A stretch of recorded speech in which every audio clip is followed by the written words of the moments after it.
why do some of these guys, like if Nancy wanted to leave and say, I don't want to do what I'm doing anymore, I'm going to go out there and be a lobbyist and open up my own place and make a bunch of money. Why is she staying in? Why is Schumer staying in? Because the money isn't that good. I mean, I saw her net worth the other day, $140 million. I don't know how she's worth $140 million. And I saw that 60 Minutes, by the way. But why aren't some of them leaving to make more money as a lobbyist? That's a good question. I mean, some people, I guess, have different motivations. But I think to be more to the point, there are people in Washington, D.C. that are in elective office and have been there for decades who have mastered the art of enriching themselves, what I would call, again, legal graft. But they use their position as a member of Congress to self-enrich themselves. And let me just give you a couple of examples. One would be issues relating to stock market manipulation in favor. And this would be an example with Nancy Pelosi. So let's say you are a senator from the great state of Texas, and I want a favor. If I walk in and I give you a shoebox with $100,000 in cash, we're going to be in trouble because that's illegal. I can't pay you a bribe. You can't accept a bribe in exchange for a favor. But consider this, and this is something Nancy Pelosi has done for decades, but consider this. I need a favor from you, Senator. And oh, by the way, I'm connected with this company that's going to be going public.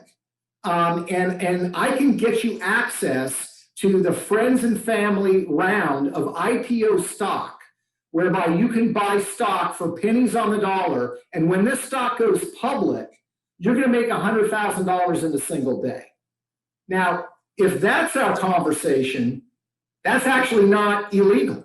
And Nancy Pelosi has done this. I mean, we found in our investigation with 60 Minutes at least 8 instances where she and her husband got access to IPO shares of stock before companies went public. And these were companies that had legislation sitting before her in Congress. The most extreme example was Visa, the credit card company that went public in 2008. She and her husband got 5,000 pre-IPO shares of stock in that company. Visa had legislation they wanted killed. She killed that legislation. When Visa went public, Pelosi and her husband made $100,000 in a single day. So that's one example of how this works. So you don't have to leave office necessarily to cash in. If you're smart and clever and willing to frankly be corrupt, there are things that you can do in office. Let me give you another example of how it works, and that would be what I would call the land deal. And here I could cite examples of Harry Reid, the former senator from Nevada. I could also talk about Dennis Hastert, the former Republican Speaker of the House. In Dennis Hastert's case, his net worth when he became Speaker of the House was minimal. It was a couple $100,000. By the time he left, only 8 years later, he was worth millions of dollars. Now, how does that happen? He's a former wrestling coach, went into Congress. How did that happen? Well, he used what I call the land deal. So he's the Speaker of the House. He buys himself individually as a private citizen as he can, a parcel of land in the middle of nowhere in Illinois where he's from. I mean, this is rural Illinois in the middle of nowhere, gets the land very cheap. Within 18 months, he is the Speaker of the House, introduces the highway transportation bill for federal subsidies to transportation. In that bill includes legislation for something called the Prairie Parkway, which is going to run where? Through Illinois, which is going to run where? Right by the property that he had purchased a year and a half earlier.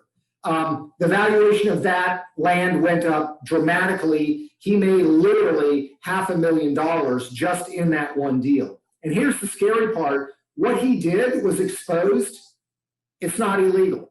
It's not illegal to do what he did. So there are many things that elected officials in office can do right now to self-enrich themselves. That's why Nancy Pelosi is now worth more than $100 million, having been in Congress for the last 30 years. Her husband's a businessman, but a lot of his business deals dovetail very nicely with the legislation that she's working on in Washington.